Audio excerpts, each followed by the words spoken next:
suspensió del projecte per part de la Generalitat afecta les requalificacions urbanístiques de la zona de la Ronda de Barcelona i de Fàbregues i de Queralt.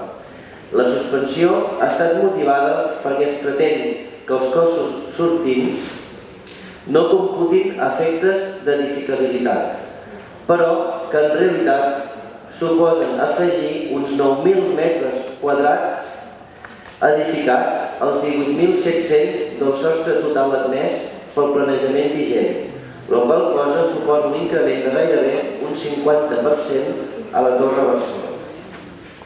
Aquest afany de construir més que no permet la legalitat vigent, segons les normatives d'edificabilitat, posa de manifest l'operació especulativa arran de la compra de la nou de Can Fàbregues i de Queralt per part de Residencial Aldo S.A., a la qual casualment ha estat adjudicada la promoció de la Torre Barcelona.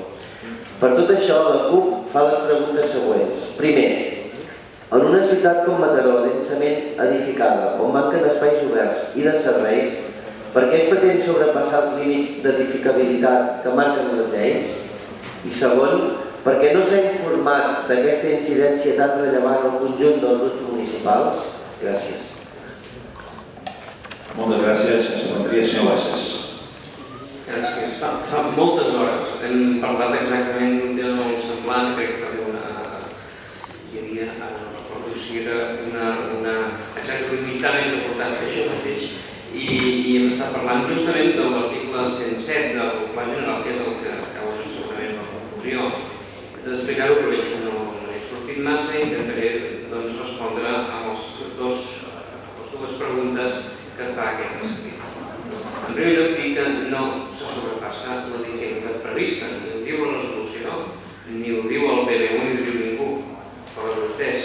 La discrepància de la Direcció General d'Urbanisme es centra exclusivament en els costos sortius previstos, els balcons, perquè ens entenguem, o les terrasses, se'n diu costos sortius, que poden ser oberts o semitancats, d'acord amb la definició d'aquest article 107 que abans li he llegit fa tantes hores en aquesta mateixa sala de la normativa del Pla General de l'any 1996.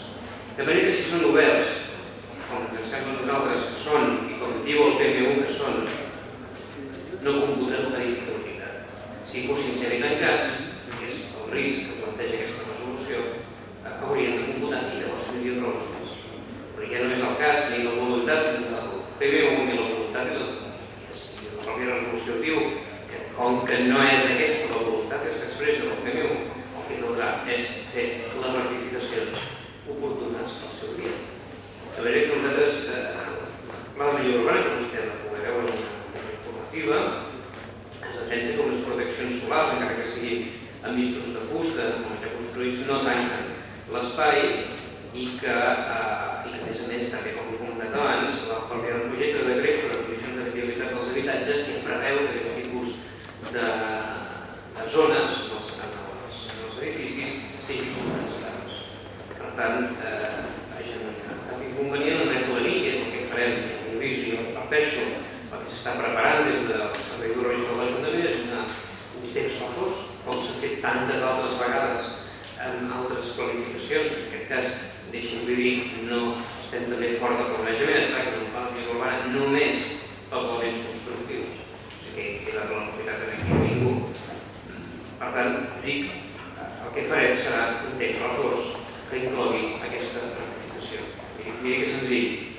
I la segona prescripció de la que parla és la reserva mínima de places d'aparcament.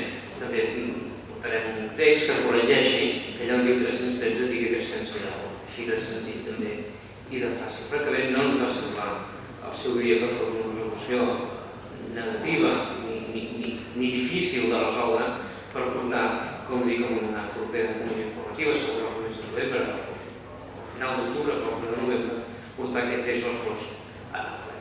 Respecte al segon punt, vostè pregunta per què no s'ha informat d'aquesta incidència a la comissió informativa.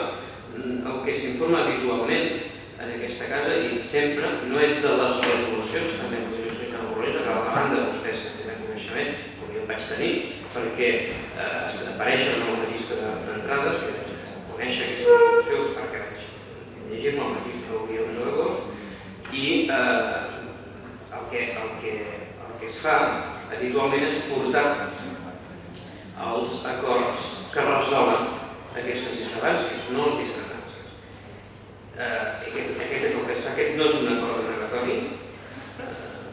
Per tant, pot haver-hi un temps reforç, que és el que farem i el que portarem a la comissió. Que es podia haver assabentat el que vaig fer per la registre d'entrades de l'Ajuntament i després, òbviament, com acostuma a ser habitual, gràcies al temps reforç que es portarà a punt dir, probablement molt més del que. Gràcies. Moltes gràcies, senyor Bassa. Si no s'encontria molt breument, sisplau. Ja per acabar, vostè insisteix en el tema de la confusió. A mi em sembla que el Departament de la Direcció General d'Urbanisme són gent que fa molts anys que treballen en aquests temes i poden estar confós un cop, però reiteradament jo crec que en el fons sí que hi ha una discrepància i en el text de la Generalitat diu clarament i textualment que la valoració diu que hi ha contradiccions en la densitat i en els sostres màxims. I això ho diu clarament. I a mi em sembla que això no és una confusió. I també textualment diu que d'acord amb les definicions, la doble pell proposada ha de tenir la consideració de cos sortint tancat. Per tant, computable com a edificabilitat, amb la seva edificabilitat.